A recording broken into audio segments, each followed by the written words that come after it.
He walked into the courtroom with dignity, unaware that within minutes, his very presence would challenge centuries of prejudice. He wasn't the defendant, nor a witness. He was the one who held the gavel, the symbol of justice, authority, and truth. But to one officer in uniform, blinded by arrogance and hate, that didn't matter.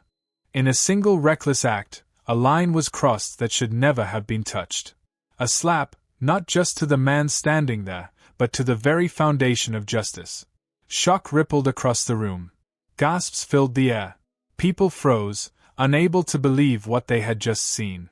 This wasn't a heated argument in the street, or a confrontation on a dark corner. This happened under the watchful eyes of the law, inside the very place meant to protect fairness. But here's the twist: this wasn't just anyone being attacked. This was a black judge. A man who had fought his way through barriers, risen above every obstacle, and earned the highest respect in the very system now being disgraced. And in that moment, the world held its breath, waiting to see, would justice truly protect one of its own, or would racism prove stronger than the law itself? What happened in the seconds that followed not only determined the fate of one arrogant officer, it revealed a deeper truth about power, prejudice, and the cost of silence. So the question is, when hate strikes at the very heart of justice, who will rise to defend it?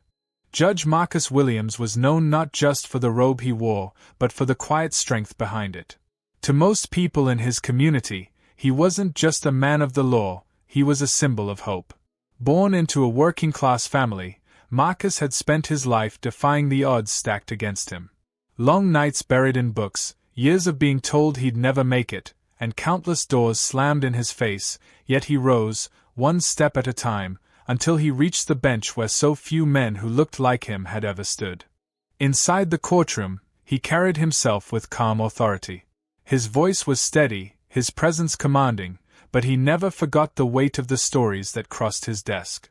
Every case wasn't just paperwork, it was someone's life, someone's chance at justice. And that's why people trusted him.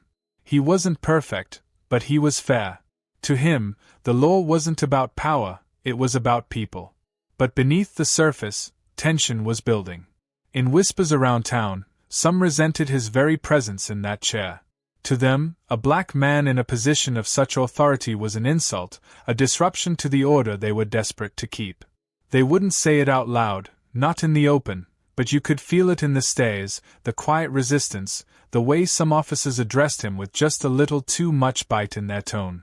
Still, Marcus stayed focused. He knew the higher he climbed, the harder the pushback would be. And he accepted that. What he didn't know, however, was how far that resentment would go, or how dangerously it would reveal itself. Because on one ordinary day, in one ordinary session of court, that simmering tension would boil over.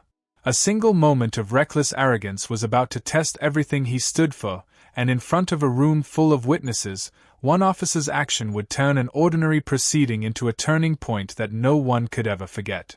The courtroom was full that morning, buzzing with the low murmur of lawyers, clerks, and families waiting for their cases to be called. Judge Marcus Williams entered with his usual calm stride, adjusting his robe as he took his seat at the bench. To most, it was just another day of hearings. But to one man in uniform, seated near the front, it was something else entirely. Officer Daniels had a reputation, sharp-tongued, quick-tempered, and known for treating certain defendants more harshly than others. He prided himself on keeping order, but his definition of order was rooted in bias. The moment Marcus stepped into the room, Daniel's jaw tightened. He wasn't just looking at a judge. In his eyes, he was looking at someone who didn't belong in that seat of authority. At first, it was subtle. A smirk when Marcus asked a question. An eye roll when a ruling didn't go his way. Then, a muttered comment just loud enough for those nearby to hear, questioning the judge's competence, mocking his decisions. Marcus, steady as always, ignored it. He had dealt with men like this his entire life. But the tension was growing, like a storm cloud ready to burst. As the proceedings moved on, Daniels was called to testify.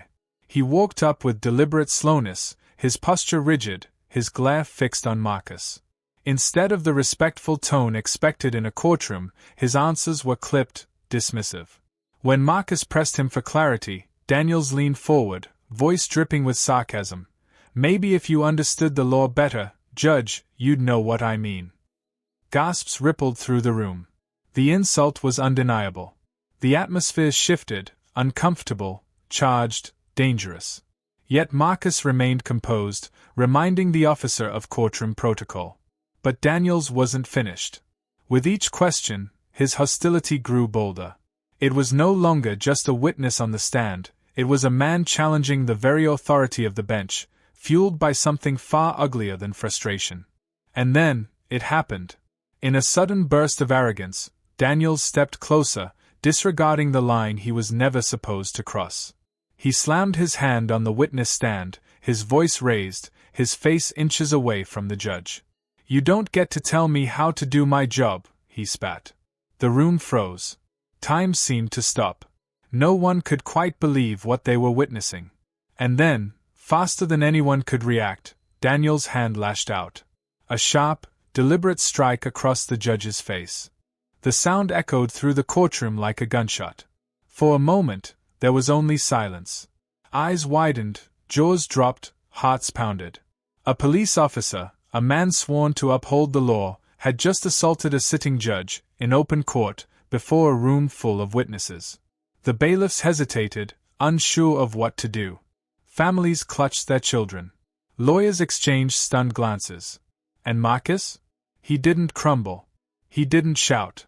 He sat there, face stinging, eyes locked on the man who had just tried to humiliate him.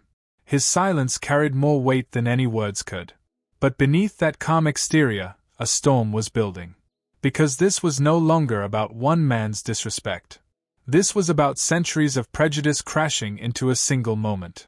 This was about whether hate could strike down justice without consequence. The question hung heavy in the air: what would happen next? Would the system protect the badge, or the truth? And as Daniels stood there, still defiant, still breathing heavily from his outburst, the entire courtroom leaned in, waiting for the answer. The room erupted into chaos. Gasps turned to shouts, whispers to cries. Some scrambled for the door, others reached for their phones, recording every second of what was unfolding. A courtroom, normally a place of order and control, had become the stage for a shocking act of defiance. Judge Marcus sat frozen for a moment, the sting of the slap still burning his cheek. But what burned hotter was the silence that followed. Not one officer moved to restrain Daniels. Not one colleague rose to defend the dignity of the bench. Instead, eyes darted nervously, waiting, watching, measuring whether the badge on his chest gave him untouchable power, even here. Daniels stood tall, chest heaving, his face twisted in defiance. "What are you gonna do now, Judge?" His words cut through the room like a blade, dripping with arrogance. It wasn't just a challenge, it was a statement. In his mind, this was proof that he could strike a black judge, in broad daylight, with no fear of consequence. For Marcus, this was the moment every unspoken tension had been building toward. He had spent his career upholding the law, believing in the system's promise of fairness. But now, with every eye locked on him, he saw the truth laid bare: if silence won here, justice itself would crumble. The bailiffs hesitated, caught between duty and fear of crossing one of their own. Lawyers whispered urgently among themselves. The entire room seemed paralyzed, waiting for someone, anyone, to decide what justice would look like. Marcus rose slowly from his chair. The simple act of standing carried more weight than any gavel could. His voice, steady but firm, broke the silence. "Officer Daniels, you have just committed a crime in this courtroom." Gasps rippled again, but still, no one moved. Daniels smirked, convinced the system would shield him. But then, a shift. A young bailiff, hands trembling, stepped forward. Another followed. The air thickened as the courtroom collectively held its breath. Would the law finally stand taller than the badge? In that single heartbeat, the balance of power teetered on the edge, between accountability and corruption, between silence and truth. And as Marcus locked eyes with the officer who had tried to strip him of his dignity, one thought burned clear: this was no longer about one man's defiance. This was about whether justice could survive when hate dared to strike at its very heart. The silence finally broke. The young bailiff's voice, shaky but firm, rang out, "Officer Daniels, you're under arrest." For a split second, Daniels laughed, certain this was a bluff. But when another bailiff stepped forward, and then another, the smirk faded. The badge that once shielded him now felt like dead weight on his chest.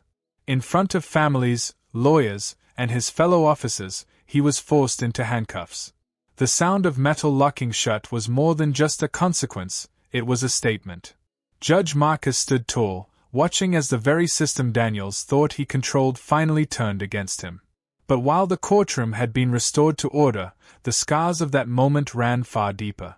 The sting of the slap wasn't what Marcus carried with him, it was the realization of how fragile respect for justice truly was, how quickly hatred could pierce the walls meant to protect fairness. In the days that followed, news spread like wildfire. Headlines across the country told the story of a racist officer who dared to lay hands on a judge, and the question of accountability was suddenly unavoidable. To some, it was shocking. To others, it was a confirmation of what they had always known, that racism isn't confined to dark alleys or whispered slurs. It lives inside institutions.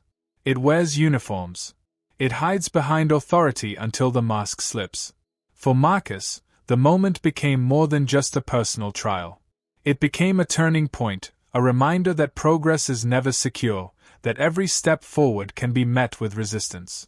And yet, in the defiance of one man, the courage of others shone through. The bailiffs who dared to act, the witnesses who refused to stay silent, the voices that demanded justice, together, they proved that hate can be challenged, even in the very place it tries hardest to hide. But the story doesn't end in that courtroom. Because for every Marcus who stands strong, there are countless others who never get the chance. Victims whose names don't make headlines. Families who never see accountability. Communities who are told to move on while their wounds remain open. And that's the real impact of this story. It's not just about one officer losing his career, it's about us asking the harder question: how many more times must dignity be stolen, lives endangered, and justice mocked before change becomes more than a headline? Marcus's story is a reminder that silence is complicity, and courage is contagious. The next time injustice dares to show its face, will we look away? Or will we rise, like those bailiffs did, and say, "Enough"? Because justice isn't just what happens in a courtroom. Justice is what we demand, what we defend, and what we refuse to let hate destroy. So ask yourself, if you had been there that day, whose side would you have stood on?